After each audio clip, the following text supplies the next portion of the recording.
የጊዜ ጉዳይ ለምን መቶ ዓመት አይገኝ ጦርነት መቶ ሊሆን ይችላል። ግን ናሽ ገንጣይ መገደል አለበት። የገንጣይ ወዳጅ የለማ።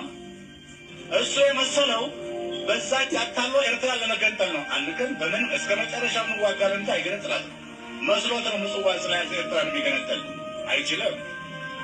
እንኳን ምጽዋን ሲይዝ አስመራ ዙሪያን ይዞ አልነበረም? በጠቅላላ አስመራ ዙሪያ አልነበረም የምንዋጋው በ70 ከአስመራ ተነስተን አይደለም የደረሰስነው።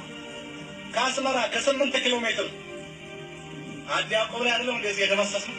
እዚህ አይደለም የደረሰነው ሳህል የገባነው። ያው ነው ጦርነት ራሱን ነው የሚደግም። እናሸንፋለን የምንለው ለዚህ ነው። እሱ አሁን ምጽዋን ያዘ። የኢትዮጵያ መንግስት ጓዶች 10 ወር ከየካቲት ወር ጀምሮ ለዚህ ሁሉ ሰራዊትና ህዝብ በአይሮፕላን ሜዳ ነዳጅ፣ ቀለብ፣ ትጥቅ እያመጣ የሚያዋጋ አንድ መንግስት ኢትዮጵያ መንግስት ብቻ ነው በዓለም ታሪክ።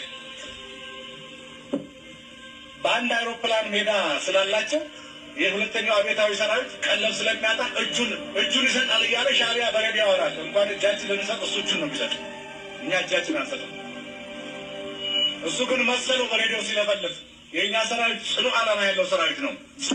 ጽኑ ዓላማ እስከ መጨረሻው ህይወቱን ይሰጣል እንጂ ለሱ እንኳን ለወንበሬ ለማንም የውጭ መንግስት እጃችን ሰጥተን አናውቅም።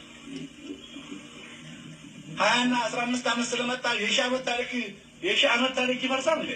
በ30 ዓመት ሻዕቢያ ኢሳይያስ እንደሚለው 30 ዓመት ስለተዋጋ የ100 ዓመትና የ200 ዓመት ታሪክ ኤርትራ ይፈርሳል እንዴ?